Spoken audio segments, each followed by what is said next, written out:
तो बेटा जो चैप्टर हम करने वाले हैं 10th क्लास का 7 चैप्टर निर्देशांक ज्यामिति, जिसको बेटा हम इंग्लिश में बोलते हैं कोऑर्डिनेट ज्योमेट्री। क्या बोलते हैं? Coordinate geometry. बेटा कोऑर्डिनेट क्या होते हैं? कोऑर्डिनेट क्या होता है? X y planes. क्या? X y planes. बेटा 9th क्लास में हम करके आए हैं, फिर से हम करते हैं।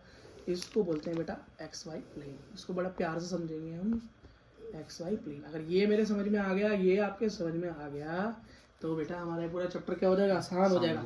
ये होता है बेटा एक्स प्लेन, और ऊपर वाला होता है बेटा वर्टिकल प्लेन को बोलते हैं वाई प्लेन। ये होता है मेरा ओरिजिन, जो होता है बेटा 0 0। अब क्या होता है 0 0 मैं आपको बता दूंगा, ठीक। अब बेटा यहाँ पर क्या, ये है फर्स्ट क्वाड्रेंट, और ये है सेकंड क्वाड्रेंट, ये है बेटा थर्ड क्वाड्रेंट, और ये है बेटा फोर्थ क्वाड्रेंट। इस बात को आप बिल्कुल ध्यान रखेंगे। अब यहाँ पर क्या है, तो बेटा यहाँ पर हम कोई भी पॉइंट डाल दें, कोई भी नंबर डाल दें, बेटा उसका एक एड्रेस होता है। क्या होता है? एड्रेस होता है। मान लो इसमें कुछ नंबर डाल देता हूँ, 1 2 3 4, 1 2 3 4, 1 2 3 4, 1 2 3 4। बेटा यहाँ पे ये डॉट दिखा रखा है ना, ये माइनस होता है, तो राइट हैंड पे प्लस और लेफ्ट हैंड पे माइनस। और वाई के अंदर, वाई के केस में बेटा ऊपर प्लस और नीचे माइनस। ठीक है बेटा, देखो तो बेटा यहाँ पर क्या हो गया, ये माइनस माइनस माइनस माइनस, और नीचे वाले ये भी माइनस माइनस माइनस माइनस। ठीक। अच्छा, यहाँ पर मान लो मैंने एक पॉइंट डाला इस जगह पे, क्या था? इस जगह पे एक पॉइंट डाला। सॉरी। तो बेटा इसकी लोकेशन कैसे देखेंगे?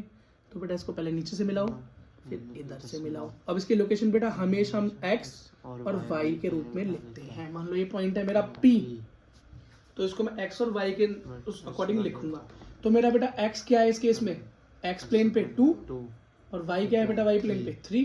तो इसका एड्रेस हो गया, कोऑर्डिनेट हो गए 2 और 3। अब बेटा यहाँ पर डाल दूं, मान लो ये डाल दिया लो, तो यहाँ पर पहले एक्स लिखते हैं फिर वाई लिखते हैं, लेकिन एक्स इस केस में क्या है? माइनस। तो पहले डॉट डॉट नीचे डालो, फिर इधर। तो भैया एक्स क्या हो गया? -4, और वाई हो गया 3। समझ में आ गया बेटा? ठीक है। मान लो ये पॉइंट है Q।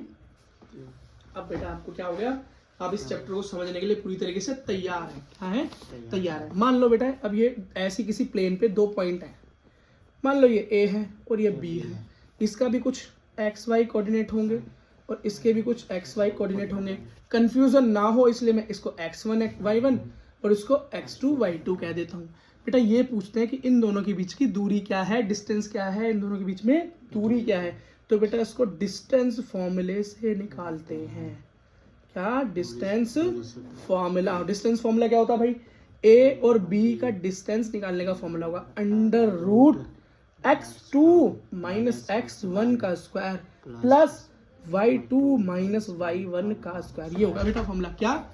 ये होगा फॉर्मूला। तो बेटा इस केस में जो भी नंबर यहाँ दिए होंगे यहाँ पर पुट कर लेंगे। कोई दिक्कत? कोई दिक्कत नहीं। एक एग्जांपल कर लेते हैं। बेटा देखो एग्जांपल दिया हुआ है आपकी एनसीईआरटी में, एग्जांपल नंबर 1। यहाँ पर पॉइंट दे रखे हैं, 1 2 3 पॉइंट दिए हुए हैं और उनके बीच में डिस्टेंस निकालने के लिए बोला गया है। क्या?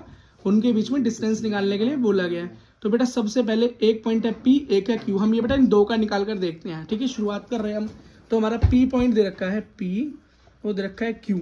तो P के कोऑर्डिनेट्स मेरे को दे रखे हैं भाई 3 और 2, और Q के पॉइंट दे रखे हैं कोऑर्डिनेट -2 -3। तो मेरा x1 और ये y1 और ये क्या है x2 और ये क्या है y2। तो मेरा x1 क्या है 3 और y1 क्या है 2, और मेरा x2 क्या है -2 और y2 क्या है -3। डिस्टेंस के फॉर्मूले में लगा दूं तो ये रहा बेटा डिस्टेंस का फॉर्मूला, ये रहा डिस्टेंस का फॉर्मूला। तो √x2 मतलब -2, क्या? -2 मतलब x2 - x1 तो -2 - 3 का स्क्वायर। ये तो हो गया बेटा, प्लस y2 क्या है -3, बोलो -2 का स्क्वायर। यही तो है बेटा, समझ में आ गया? तो माइनस माइनस प्लस होता है, तो माइनस माइनस प्लस, ये हो गया 3 और 2 5 मतलब -5, माइनस माइनस मतलब -5 का स्क्वायर। और बेटा स्क्वायर कर देंगे तो क्या आ जाएगा 25 + 25। क्यों? क्योंकि बेटा 5 क्या हो गया 5 × 5 का स्क्वायर 5 × 5 और minus minus plus minus minus plus, ये हो गया √50। इसको आप सॉल्व करोगे तो आंसर आएगा 7.0 आएगा, 7.0 या 0.07 के लगभग आएगा। इसके लिए बेटा आपको रूट सॉल्व करने आने चाहिए। और अगर आपको रूट सॉल्व करने नहीं आते तो डिमांड करो, वीडियोस आ जाएंगे।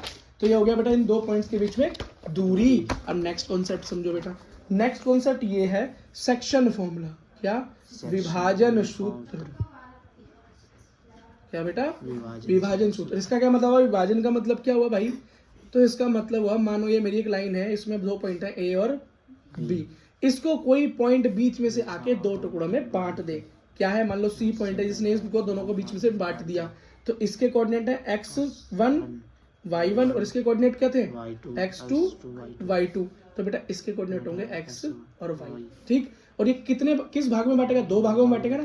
तो पहले भाग को बोलेंगे m और दूसरे भाग को बोलेंगे n। बस बेटा यही सेक्शन फॉर्मूला है। और इसमें बेटा अगर कोई पूछे कि इस बिंदु के कोऑर्डिनेट निकालो, निर्देशांक निकालो, जिसने इस लाइन को बराबर भागों में बांट दिया या भागों में, दो भागों में बांट दिया है। ठीक है, तो दो भागों में बांट दिया तो उसका x कैसे निकलेगा? इसका x निकलेगा m multiply x2 plus n multiply x1 upon में m प्लस में n। और y कैसे निकलेगा? m multiply y2 plus n multiply y1 upon में m प्लस n। इस तरीके से निकलेगा बेटा। अब एक और चीज, अगर आपको इसी फॉर्मूले के अंदर, इसी सेक्शन के कॉन्सेप्ट में कोई ये बोले कि भैया जिस पॉइंट ने इस लाइन को बराबर भागों में बांटा है वो इसका मिड पॉइंट है। क्या है? मध्य बिंदु है। पक्की बात है, क्या है? मध्य बिंदु है। इसका मतलब अगर उसने बीच में है, बिल्कुल बीच में, तो बराबर ही काट देगा। तो इस केस में m और n क्या हो जाएगा? बराबर नहीं हो जाएंगे। अगर बराबर भागों में बांटेगा तो केस क्या हो जाएगा? m बराबर n। कब? जब मैंने बोला मिड पॉइंट है, मध्य बिंदु है। क्या है?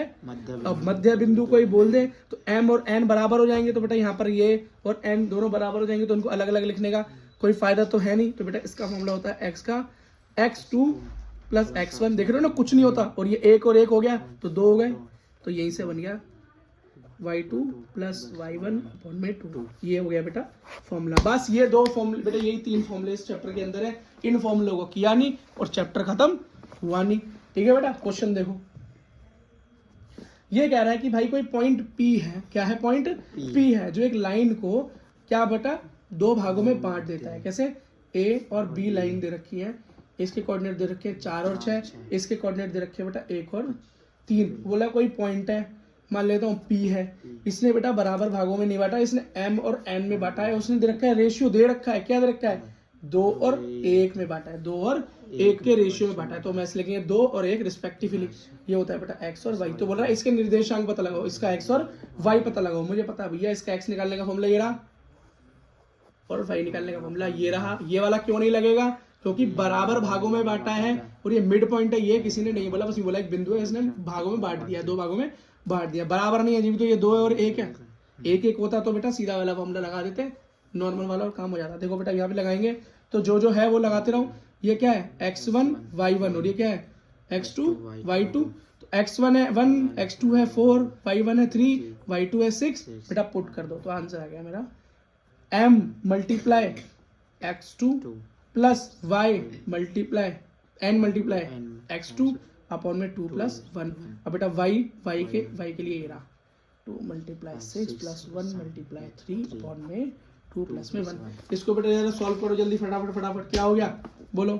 2 8 और ये क्या हो गया? 1 3 और ये क्या हो गया? 12 3 2। ठीक है, तो बेटा आंसर क्या आ गया? 9/3 और 15/3। तो 3 तिया 9, 3 पंजे 15। आंसर आ गया 3 5। तो जिस बिंदु ने इनको दो सही 1 के रेशियो में बांटा था उसके कोऑर्डिनेट क्या है बेटा?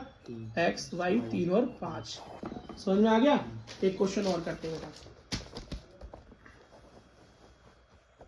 ये कह रहा है कि भाई मिड पॉइंट दे रखे, मिड पॉइंट ऑफ ये एरिया इज दिस। मतलब दो बिंदु दे रखे हैं। क्या? दो बिंदु दे रखे हैं। मान लो ये बिंदु A है, मान लो ये बिंदु B है। तो A दे रखा है मेरा 3P4 और एक दे रखा है -2 2Q। इनको बीच में से बांटने वाले मिड पॉइंट का जो निर्देशांक है वो दे रखा है 2 और 6। क्या दे रखा है? 2 और 6 दिया हुआ है। क्या दिया है? 2 और 6 दिया हुआ है। और बोला है बेटा मध्य बिंदु है, मिड पॉइंट है। क्या है? मिड पॉइंट है। इसका मतलब बराबर भागों में बांटा होगा, मतलब m बराबर n है इस कंडीशन में, मतलब दूसरा वाला फॉर्मूला लगेगा। क्या? दूसरा वाला फॉर्मूला लगेगा। तो लगा देते हैं। तो बेटा x बराबर क्या होता है x2 प्लस में x1 अपॉन में 2 और y के लिए क्या होता है y2 प्लस में y1 अपॉन में 2। यही तो होता है। जरा x की जगह पे x और इसका x क्या है, ये है बेटा x1, ये है y1, ये है x2 और ये y2, ये है x और y। अब बेटा इसके यहाँ पे लगा दो तो मेरा आंसर क्या आएगा 2 और y की जगह 6। एक साथ लिख देता हूँ दोनों को, तो जरा जोड़ो x2 y2 क्या हो गया -2 प्लस में 3p अपॉन में 2 और ये y की जगह क्या हो गया 2q प्लस में 4 अपॉन में 2। हुआ नहीं हुआ? x के बराबर x और y के बराबर y करके सॉल्व करके देखें तो 2 equals to -2 plus 3p by 2 और ये हो गया 6 equals to 2q plus 4 by 2। Solve करो बेटा, क्रॉस मल्टीप्लाई, नीचे कुछ नहीं तो 1, क्रॉस मल्टीप्लाई करोगे 2 दूनी 4 minus 2 plus 3p, cross multiply करो 12 2q प्लस 4। चलो बेटा सॉल्व करो उसको जल्दी, क्या हो गया 3p इक्वल्स टू माइनस का उधर जाके प्लस का 2, तो 3p बराबर 6, p बराबर 6 अपॉन 3, 3 एकम 3 2, p बराबर 2 आ गया। और बेटा ये क्या आ गया 2q बराबर 12 minus 4, 2q equals to 8, q equals to 8 by 2, 2 दूनी 4, q बराबर आ गया 4। तो बेटा p आ गया 2 और q आ गया 4 और उसके अंदर बोल रहा था इस सब कंडीशन के बाद आपको प्रूफ करना है। प्रूफ करो, वैल्यू निकालो, p प्लस q की वैल्यू निकालो। तो भाई p निकल गया 2 और q निकल गया 4। लो जी p प्लस q क्या हो गया 2 प्लस 4 इक्वल्स टू 6। ठीक है बेटा, हो गया। और सारे हमने कॉन्सेप्ट आपको क्लियर करा दिए। आप बेटा आराम से वीडियो को देखो, इसके साथ ही वीडियो खत्म।